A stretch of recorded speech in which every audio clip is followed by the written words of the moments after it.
నమస్తే జిఎన్ఆర్ టీవీకి స్వాగతం. నేను శ్రీలత. బులెటిన్ల ముందుగా హెడ్లైన్స్ చూద్దాం. బీజేపీలో చేరుతున్న ప్రముఖ నిపుణులు.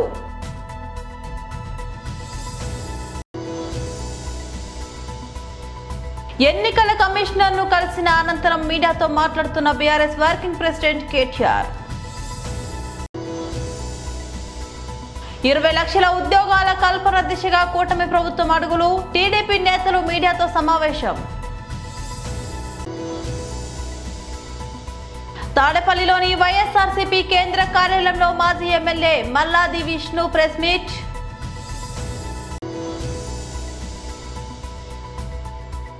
భూటాన్ నష్టపరిహారం చెల్లించాలి, మమతా బెనర్జీ డిమాండ్. బీజేపీలో చేరుతున్న ప్రముఖ నిపుణులు. మిత్రులారా, ఈరోజు భారతీయ జనతా పార్టీలో అనేక మంది మేధావులు, విద్యావంతులు పార్టీలో చేరడానికి ఆసక్తి చూపుతున్నారు. అందులో భాగంగానే ఇవాళ ఖమ్మం నుంచి ఒక డాక్టర్ మారుతి గౌడ్ గారు, అదేవిధంగా శశి గారని యూకేలో వారు కూడా అక్కడ ప్రొఫెషనల్, వారు కూడా జాయిన్ అవుతారు. వారితో మరి వారి బృందం కూడా జాయిన్ అయ్యడానికి ఉన్నారు. అదేవిధంగా మన మధ్యన సాయి పరమేష్ గారు, అదేవిధంగా దేవరకొండ నుంచి కూడా కొంతమంది జాయిన్ అవుతున్నారు. అందరికి కూడా తర్వాత ఈ ప్రెస్లో మాట్లాడిన తర్వాత పార్టీలో చేర్పించుకుంటాం. మిత్రులారా, ఈరోజు రాష్ట్రం అంతా కూడా లోకల్ బాడీ ఎలక్షన్స్ సుప్రీంకోర్టులో పోయే అవకాశం ఉంది కాబట్టి అందరికన్నా కూడా జూబ్లీ హిల్స్ మీద ఉన్నది. మరి ఇవాళ సాయంకాలం కానీ రేపటి వరకు కూడా మా అభ్యర్థి ప్రకటిస్తాం మేము. అది పార్లమెంటరీ బోర్డు కూడా పంపించి అక్కడి నుంచి ఆమోదం వచ్చిన తర్వాత అధికారిక పూర్తంగా ఇక్కడ దాన్ని అనౌన్స్మెంట్ చేయడం ఉంటుంది. అది ఏది ఉన్నప్పటికీ కూడా ఈరోజు జూబ్లీ హిల్స్లో ఇప్పుడు ఉన్నటువంటి ఒక పరిస్థితిలో కాంగ్రెస్ పోటీ చేస్తుందా, మజ్లిస్ పోటీ చేస్తుందా, లేకుంటే Majlis party candidate Congress symbol మీద పోటీ చేస్తుందా? ఎందుకంటే ఇప్పుడు ఉన్నటువంటి కాంగ్రెస్ క్యాండిడేట్ గతంలో ఎంఐఎం క్యాండిడేట్, ఇప్పుడు ఉన్నటువంటి కాంగ్రెస్ క్యాండిడేట్ డైరెక్ట్గా టికెట్ వచ్చిన తర్వాత ఎంఐఎం అధినేత దగ్గర పోయి కాళ్ళకి దండం పెట్టి ఆశీర్వాదం తీసుకున్నాడు. సో ఇది స్పష్టంగా మనకు కనబడుతుంది. ఈయన MIM candidate Congress party symbol మీద పోటీ చేస్తున్నాడు. ఇంతకుముందు కూడా ఎంఐఎం క్యాండిడేటే, అప్పుడు ఎంఐఎం క్యాండిడేట్ పతంగ్ మీద పోటీ చేశాడు సింబల్ మీద. ఇప్పుడు కూడా ఎంఐఎం క్యాండిడేటే, ఇప్పుడు హస్తం చేస్తున్నారు. ఎందుకంటే హస్తంతోనే వాళ్ళు పతంగిలు ఎగిరేస్తారు కాబట్టి ఆ రకమైనటువంటి ఒక బంధం ఎంఐఎంకు కాంగ్రెస్ మధ్యన ఉన్నది. గతంలో ఇదే ఎంఐఎం కొన్ని రోజులు బీఆర్ఎస్ కూడా కాపురం చేసింది. వాళ్ళిద్దరు కలిసి ఉన్నారు. వాళ్ళ మద్దతుతోనే బీఆర్ఎస్ గెలిచింది సిటీలో కానీ అక్కడ కానీ కొన్ని సీట్లు. కాబట్టి ఈరోజు ఎంఐఎం వాళ్ళ స్థానం రెండో స్థానం వచ్చినప్పుడు కూడా పోటీ చేయకుండా వాళ్ళ క్యాండిడేట్ని కాంగ్రెస్ పార్టీ నుంచి నిలబెడుతున్నారంటే ఇది ఒక జూబ్లీ హిల్స్ ప్రజల మీద ఇది మోసపూర్వకమైన చర్చగా ఈరోజు భావిస్తా ఉన్నాం. ఎన్నికల కమిషన్ ను కలిసిన అనంతరం మీడియాతో మాట్లాడుతున్న BRS working president KTR. Jubilee hills నియోజకవర్గానికి సంబంధించి మాగంటి గోపీనాథ్ గారి మరణం వల్ల, అకాల మరణం వల్ల ఖాళీ ఏర్పడ్డదో ఆ ఖాళీ భర్తీకి సంబంధించిన ఉప ఎన్నిక జూబ్లీ హిల్స్లో జరుగుతున్న విషయం మనందరికీ తెలిసిందే. జూన్ మొదటి వారంలో మాగంటి గోపీనాథ్ గారు మరణిస్తే మరి అప్పటి నుంచి ఇప్పటి వరకు రాష్ట్రంలో అధికారంలో ఉన్న కాంగ్రెస్ ప్రభుత్వం ఈ ఎన్నికల్లో సామ దాన భేద దండోపాయాలు ఎట్లా అన్నా చేసి ఈ ఎలక్షన్లో గెలవాలి అని చెప్పి చాలా రకాల ప్రయత్నాలు, చాలా రకాల కుట్రలు, కుతంత్రాలు కూడా చేస్తూ ఉన్న విషయం కూడా మీకు తెలుసు. ఒకవైపు మంత్రులు, అట్లాగే అధికార పార్టీ పెద్దలు రాష్ట్రంలో ఎక్కడా మరి అభివృద్ధికి డబ్బులు లేవని ఒకవైపు చెబుతూ, ఇక్కడ మాత్రం ఏదో చేస్తున్నట్టుగా కాగితాలు మాత్రం పంచుతూ ఏదో జీవోలు ఇస్తూ ప్రలోభ పెట్టడానికి ఓటర్లని ఒకవైపు ప్రయత్నాలు చేస్తూ ఉన్నారు. వాళ్ళ పార్టీలోని ఎమ్మెల్యేలు స్వయంగా వరల్డ్ బ్యాంక్ అర్జీలు పెట్టుకుంటున్నారు. ఎల్లారెడ్డి ఎమ్మెల్యే గారు వరల్డ్ బ్యాంక్ అర్జీ పెట్టుకున్నాడు. మా ముఖ్యమంత్రి నాకు పైసలు ఇస్తలేడు మా నియోజకవర్గ అభివృద్ధికి, నేను ఇక వరల్డ్ బ్యాంక్ నుంచి పైసలు తెస్తా అని చెప్పి 100 కోట్ల కోసం ఎల్లారెడ్డి ఎమ్మెల్యే పెట్టుకున్నాడు. ఇంకొక ఎమ్మెల్యే మహబూబ్ నగర్ ఎమ్మెల్యే గారు ఒక దినపత్రికలో, తెలుగు దినపత్రికలో పెద్ద వ్యాసం రాసిండు, పట్టణాలకు పల్లెలకు అభివృద్ధికి పైసలు ఇస్తలేరు అని. వాస్తవ పరిస్థితులు అట్లా ఉంటే ఇక్కడ మాత్రం జూబ్లీ హిల్స్లో ఏదో పైసలు ఇస్తున్నట్టుగా ఒకవైపు ప్రలోభ పెట్టే ప్రయత్నం ఒకవైపు, ఆ తర్వాత రెండవది మరి భయపెట్టే ప్రయత్నం చేస్తూ ఉన్నారు ఓటర్లను. ఐడి కార్డులు, దొంగ ఐడి కార్డులు పంచుతూ మరి అక్కడ మొన్న కేసులు కూడా నమోదైన విషయం కూడా మీకు తెలుసు. ఈరోజు ఇంకొక పెద్ద కుట్రకు కాంగ్రెస్ పార్టీ తెరలేపింది. అందుకే సీఈఓ గారిని కలిసి కాంగ్రెస్ పార్టీ ఏదైతే ఈ బయట రాహుల్ గాంధీ గారు మాట్లాడుతున్నారు ఓట్ చోరీ అని, అక్కడేమో ఓట్ చోరీ జరుగుతోంది, కానీ ఇక్కడ చోరు ఓట్లతో గెలిచే ప్రయత్నం కాంగ్రెస్ చేస్తూ ఉంది. అక్కడ ఓట్ చోరీ, ఇక్కడ చోరు ఓట్లు, అంటే దొంగ ఓట్లతో గెలిచే ప్రయత్నం కాంగ్రెస్ పార్టీ చేస్తూ ఉంది. ఆ విషయంలో ఆధారాలతో సహా ఇవాళ సీఈఓ గారికి సమర్పించి వారిని ఎంక్వైరీ చేయాలని చెప్పి మరి ఈ రిప్రజెంటేషన్ అంతా కూడా మా పార్టీ డెలిగేషన్ అందరం కలిసి వారికి ఇవ్వడం జరిగింది. ఈ కాపీ కూడా మీకు అందజేస్తాం. ఇందులో ప్రధానంగా మేము చెప్పేది ఏమి అంటే, ఇవాళ 3-4 రకాల దొంగ ఓట్లను కాంగ్రెస్ పార్టీ ఇక్కడ జూబ్లీ హిల్స్ ఓటర్ లిస్టులో చేర్పించే ప్రయత్నం బలంగా చేసింది. 20 లక్షల ఉద్యోగాల కల్పన దిశగా కూటమి ప్రభుత్వం అడుగులు. టీడీపీ నేతలు మీడియా సమావేశం. అందరికీ నమస్కారం. మొన్న అమరావతిలో క్వాంటమ్ వ్యాలీ, నేడు 16 నెలల్లోపే విశాఖలో అద్భుతంగా గూగుల్ టెక్. విద్యాశాఖ మంత్రి శ్రీ నారా లోకేష్ గారు తీసుకున్న అత్యద్భుతమైన సంస్కరణలో భాగంగా ఇది ఒక మైల్ స్టోన్. లోకేష్ బాబు గారి స్టాన్ఫర్డ్ ఎడ్యుకేషన్, ఆయన తల్లిదండ్రులు ఆయన పెంచిన విధానం ఈరోజు రాష్ట్రానికి, రాష్ట్ర ప్రజలకి ఎంతో మేలు చేసిందని తెలియజేస్తున్నా. ముఖ్యమంత్రి చంద్రబాబు గారికి అభినందనలు తెలియజేస్తున్నా. యువత యొక్క భావితరాల భవిష్యత్తు, రేపటి పౌరులు, వీరందరినీ తీర్చిదిద్దటానికి వారి యొక్క కెరియర్స్లో, వారి ఆలోచనలు ఒక యాంబిషియస్గా ఉండటానికి ఖచ్చితంగా ఈ ఐటీ విప్లవం, గూగుల్ టెక్ లాంటి సంస్థలు దోహదపడతాయి. లోకేష్ బాబు గారి యొక్క విజ్ఞానం, పరిజ్ఞానం ఈరోజు ఆంధ్రప్రదేశ్కి గర్వకారణంగా నిలబడింది. యువత అందరూ కూడా ఉత్సాహంతో, ఆనందంతో, సంతోషంతో ఉన్నారు. లోకేష్ బాబు గారికి యువత అందరి తరఫున ధన్యవాదాలు తెలియజేస్తున్నాను.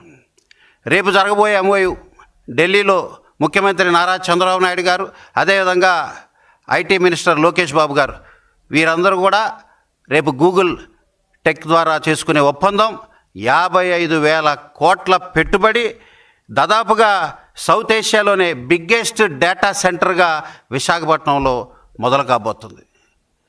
అద్భుతంగా గూగుల్ టెక్ ఈ రకంగా ఇలాంటి సంస్థలు తీసుకొస్తున్నాం.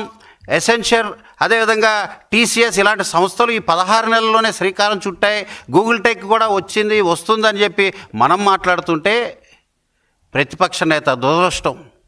ఇక్కడున్న ప్రతిపక్ష నేత గూగుల్ టెక్ ఎందుకు, గోళీలు ఆడుకుంటే సరిపోద్ది కదా, పానీపూరి తీసుకొచ్చాం, బండిలు తీసుకొచ్చాం, అదేవిధంగా ఫిష్ మార్ట్లు తీసుకొచ్చాం, ఇవి కదా పరిశ్రమలంటే, ఎందుకు ఈ గూగుల్ టెక్లు, ఎందుకు ఈ టీసీఎస్లు, ఎందుకు ఈ సంస్థలని మాట్లాడుతున్నారు. చూసారా, లోకేష్ బాబు గారి యొక్క పెంపకం, ఆయన స్టాన్ఫర్డ్ ఎడ్యుకేషన్ ఒకవైపు, ఏం చదువుకున్నాడో, ఎంతవరకు చదువుకున్నాడో, ఎంతవరకు పరిజ్ఞానమో జగన్ రెడ్డి యొక్క ఎడ్యుకేషన్ ఒకవైపు. తాడపల్లిలోని వైఎస్ఆర్సీపీ కేంద్ర కార్యాలయంలో మాజీ MLA Malladi Vishnu press meet. ఈరోజు అట్టహాసంగా ప్రారంభించినట్టు సిఆర్డిఏ భవనం తాలూకా ఫ్యూచర్స్ అన్నమాట. దేశంలోనే ఎక్కడా లేని విధంగా రియల్ ఎస్టేట్ అమరావతి పేరుతో పూర్తిగా real estate business Chandrababu Naidu గారు చేస్తున్నారు అనే దానికి ఇదే పెద్ద ఉదాహరణ అని చెప్పి. సిఆర్డీఏ భవనం అమరావతిలో తొలిగా ప్రారంభిస్తూ ఉన్నారు. పురపాలక శాఖ, పట్టణాభివృద్ధి శాఖ అన్నీ కలిసి అక్కడ పనిచేస్తున్నాయని చెప్పారు. తొలి భవనం కాబట్టి అది తక్కువ వ్యయంతో చేస్తే బాగుండదని అనుకున్నారేమో. చదరపు అడుగు రికార్డు స్థాయిలో 11,02 రూపాయల 64 పైసలు. G+7 అన్నమాట, 7 అంతస్తులు. మొత్తం 3,07,326 చదరపు అడుగులు. భవనానికి ఏకంగా 338,14,00,000 రూపాయలతో ఈ భవనాన్ని ప్రారంభిస్తున్నారనంటే ఈ భవన నిర్మాణ వ్యయం 8,616 కోట్ల రూపాయలు. లోపల ఇంటర్నల్ ఫినిషింగ్ కానీ, అలాగే ఫంబ్లింగ్ వర్కులు కానీ, మెకానికల్ ఎలక్ట్రికల్ వర్క్స్ కానీ, ఇన్ఫర్మేషన్ కమ్యూనికేషన్కి సంబంధించినటువంటిది కానీ, ఇలా మొత్తం అంతా కలుపుకుంటూ పోతే 11,000 రూపాయలకు సంబంధించినటువంటి 11,000 కోట్ల రూపాయలకు సంబంధించినటువంటి కార్యక్రమం. అంతర్జాతీయ ప్రమాణాలతో రాజధాని నిర్మిస్తామని చెప్తున్నటువంటి సీఎం చంద్రబాబు గారు అమరావతిని ఖరీదైన ప్రాంతంగా భావిస్తూ ఉన్నారు. పశ్చిమ బెంగాల్ను అతలాకుతలం చేసిన వరదల విషయంలో ముఖ్యమంత్రి మమతా బెనర్జీ పొరుగు దేశమైన భూటాన్పై సంచలన ఆరోపణలు చేశారు. భూటాన్ నుంచి ఆకస్మికంగా వెల్లువెత్తిన నీటి ప్రవాహం వల్లే తమ రాష్ట్రం తీవ్ర నష్టం వాటిల్లిందని, దీనికి ఆ దేశమే బాధ్యత వహించి నష్టపరిహారం చెల్లించాలని ఆమె డిమాండ్ చేశారు.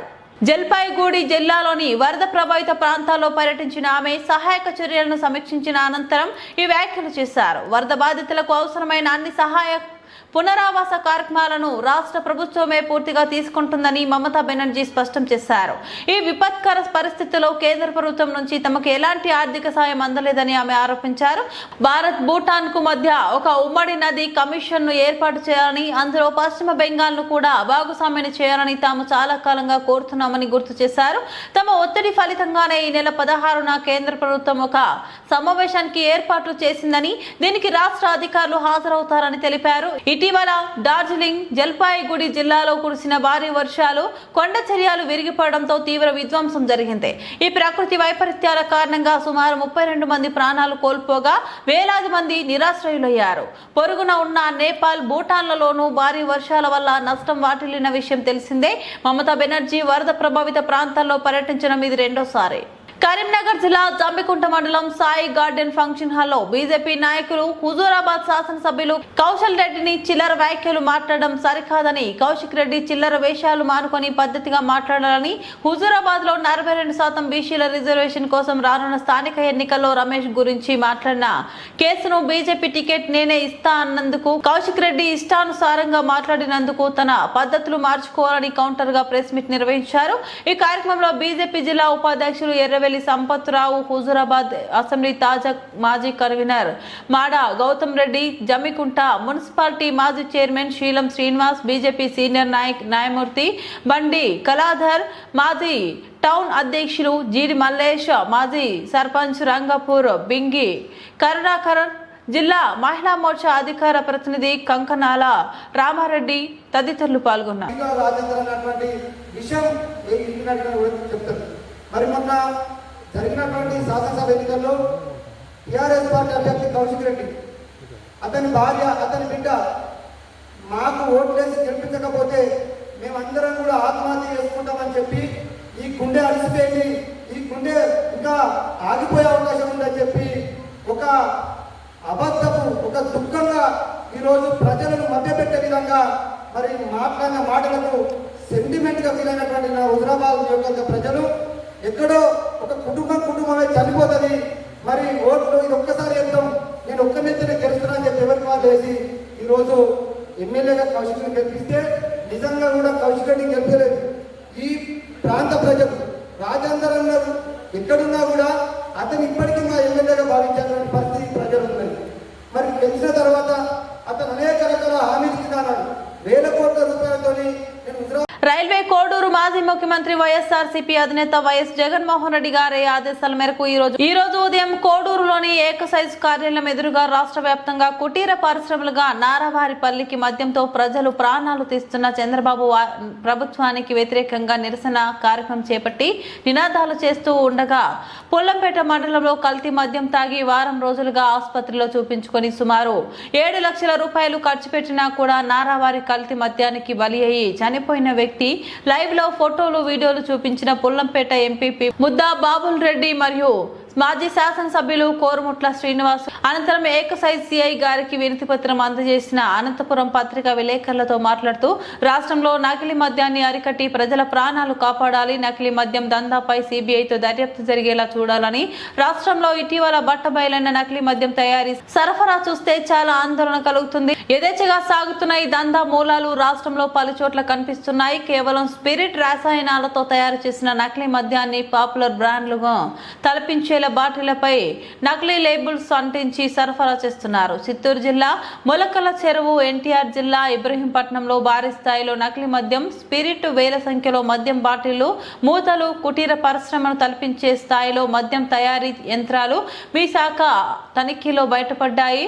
ప్రభుత్వంలో పారదర్శకంగా లిక్కర్ విధానం అమలైంది. ప్రభుత్వం స్వయంగా మద్యం దుకాణాలు నడిపింది. మద్యం విక్రయ వేలులు తగ్గించడమే కాకుండా షాపులను దాదాపు 3వ వంతు తగ్గించడం జరిగింది. ఈ విధంగా 763 మంది చనిపోయారు. మొలకల చెరువు ఏదైతే చిన్న బ్రూవరీ స్టార్ట్ చేశారో దాంతోపాటు కృష్ణా జిల్లా ఇబ్రహీంపట్నము, వైజాగ్, శ్రీకాకుళం, కర్నూలు, బేతంచెల అంటే చెప్పుకుంటే అనేక ప్రాంతాల్లో మొత్తం టోటల్గా వీళ్ళు ఒక బ్రూవరీ తయారు చేసి ప్రజలు చాలా ప్రాణాలతో ఆడుకున్న పరిస్థితి మనం చూస్తున్నాం. అంటే ప్రభుత్వం ఉందా లేదా అనేది కూడా ఒకసారి ప్రజలంతా అర్థం కాని పరిస్థితి ఉంది. ఈరోజు చంద్రబాబు నాయుడు గారు నేను మొత్తం టోటల్గా బెల్ట్ షాపులు తీస్తా, బెల్ట్ ఊడతీస్తా అని చెప్పేసి దుంపిడ ఒక ఉపన్యాసాలు పనికిరావు. మీరు నీకు చిత్తశుద్ధి ఉంటే ప్రజలు ప్రాణాలు కాపాడాలంటే దీనిపైన ఒక కమిటీ వేసి కమిటీ ద్వారా ఏం జరుగుతుందో నిజ కమిటీ తెలుసుకునే పరిస్థితి మీకుంది, పవన్ కళ్యాణ్ ఉంది. దాంతోపాటు ఈరోజు దాదాపు తెలుగు తమ్ముళ్ళు ఈ 14-15 నెలల్లో దాదాపు 5,600 కోట్ల రూపాయలు ఈ నకిలీ మద్యంతోనే మొత్తం సంపాదించిన పరిస్థితి మనం చూసాం. ఒకటేమో దాదాపు 700 మంది చనిపోవడము, 6,000 కోట్ల రూపాయలు కేవలం తెలుగు తమిళ నకిలీ మద్యం తయారు చేయడం సంపాదించారంటే ఒకసారి అర్థం చేసుకోండి. దాంతోపాటు చాలామంది కూడా ఈరోజు డబ్బును మంచాన్ని పడిపోయి మందు దాగి చనిపోయే పరిస్థితి మనం చూస్తున్నాం. వెంటనే మా వైఎస్ఆర్సీపీ డిమాండ్ ఏంటంటే దీనిపైన ఎక్కడైతే ఉన్నాయో విరివిరిగా ఉన్నాయో ఈ యొక్క ఎక్సైజ్ డిపార్ట్మెంట్ ఆధ్వర్యంలో తెలంగాణ ఉద్యమకారుల జేఏసీ ఆధ్వర్యంలో త్వరలో జరగబోయే జూబ్లీహిల్స్ ఉప ఎన్నికల్లో ఉద్యమకారుల జేఏసీ తరపున ఒక అభ్యర్థిని పోటీలో నిలుపుతున్నట్లు తెలంగాణ రాష్ట్ర ఉద్యమకారుల జేఏసీ రాష్ట్ర అధ్యక్షుడు తుమ్మల ప్రఫుల్ రామరెడ్డి తెలిపారు. తెలంగాణ రాష్ట్ర శాసన కోసం ఉద్యమించిన ఉద్యమకారులను పట్టించుకోకుండా నిర్లక్ష్యంగా వ్యవహరించిన రాష్ట్ర ప్రభుత్వం మిగతా రాజకీయ పార్టీలకు బుద్ధి చెప్పేందుకు హైదరాబాద్ సుందర్య విజ్ఞాన కేంద్రంలో ఉద్యమకారుల జేఏసీ పక్షాన రౌండ్ టేబుల్ సమావేశంలో తీర్మానించినట్లు ఆయన తెలిపారు. ఉద్యమకారుల జేఏసీ పక్షాన ఎవరు అభ్యర్థిగా పోటీ చేసిన అభ్యర్థికి ఉద్యమకారులు అందరూ ఏకతాటిపైకి వచ్చి తమ మద్దతు ఇవ్వాలని నిర్ణయించినట్లు ఆయన తెలిపారు. విజ్ఞాన కేంద్రంలో జరిగిన రౌండ్ టేబుల్ సమావేశంలో ఉద్యమకారుల జేఏసీ నేతలతో పాటు ఉద్యమకారులు, ప్రజా సంఘాలు, అన్ని రాజకీయ పార్టీలకు చెందిన నాయకులు హాజరయ్యారని ఆయన తెలిపారు.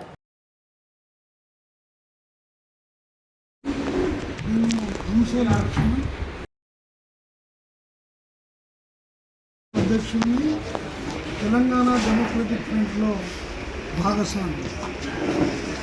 ఈరోజు ప్రజా సమస్యలు మరియు జూబ్లీ హిల్స్ ఉప ఎన్నికలపైన ఈ రౌండ్ టేబుల్ సమావేశము రామరెడ్డి గారి అధ్యక్షన మరియు సుద్దాల వెంకటస్వామి అధ్యక్షన జరుగుతూ ఉంది. దీనికి అనేక పొలిటికల్ పార్టీస్ ఉన్నాయి, ప్రజా సంఘాలు ఉన్నాయి, ముఖ్యంగా ఉద్యమకారుల పోరాట సమితి కూడా ఇందులో భాగస్వామి అయింది. దానికి తెలంగాణ డెమోక్రటిక్ ఫ్రంట్ కూడా వాళ్ళని స్వాగతిస్తూ ఉంది. ముఖ్యంగా ప్రజల సమస్యలపైన ఏదైతే కాంగ్రెస్ ప్రభుత్వము హామీలు ఇచ్చిందో ఆ హామీలని నెరవేర్చడం లేదనేది నగ్న సత్యం. ఉద్యమకారులకు ఏదైతే చోటు ఇవ్వాలనో వారికి అధ్యయాలనో అది చేయడం లేదు. ఈరోజు ఉద్యమకారుల తరఫున జూబ్లీహిల్స్ ఎన్నికల్లో 100 మంది పోటీ చేస్తామని వాళ్ళు ఆల్రెడీ స్టేట్మెంట్ ఇవ్వడం జరిగింది. అందులో తెలంగాణ డెమోక్రటిక్ ఫ్రంట్ కూడా భాగస్వామి అవుతుంది. తప్పకుండా బహుజన్ ముక్తి పార్టీ మరి ఇలా కమ్యూనిస్ట్ పార్టీ తెలంగాణ ఉన్నారు. ముఖ్యంగా మేము తప్పకుండా ఆ ఎన్నికల్లో ఉప ఎన్నికల్లో పోటీ చేస్తాం. బహుజన్ ముక్తి పార్టీ కూడా చేస్తుంది. కాబట్టి ఇంకో సమావేశం ఏర్పాటు చేసుకొని అందులో ఎవరు పోటీ చేయాలి ఎవరు చేయకూడదు అనేది కూడా నిర్ణయించే కార్యక్రమం ఉన్నది. అందుకనే మేము కోరేది ఏంటంటే జూబ్లీహిల్స్ ఎన్నికల్లో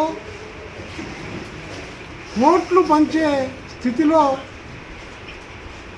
బీజేపీ కానీ కాంగ్రెస్ కానీ బీఆర్ఎస్ కానీ ఉన్నాయి.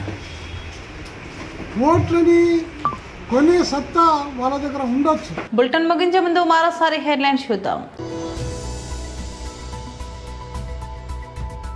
బీజేపీలో చేరుతున్న ప్రముఖ నిపుణులు.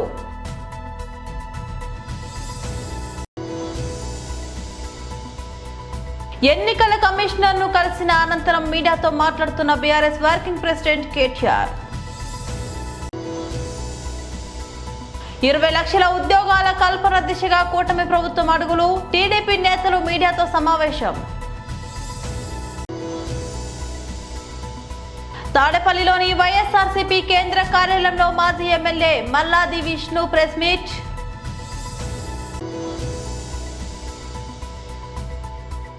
భూటాన్ నష్టపరిహారం చెల్లించాలి మమతా బెనర్జీ డిమాండ్. ఇవి బులెటిన్ అప్డేట్స్. మరో బులెటిన్లో మళ్ళీ కలుద్దాం. అంతవరకు సెలవు. నమస్తే.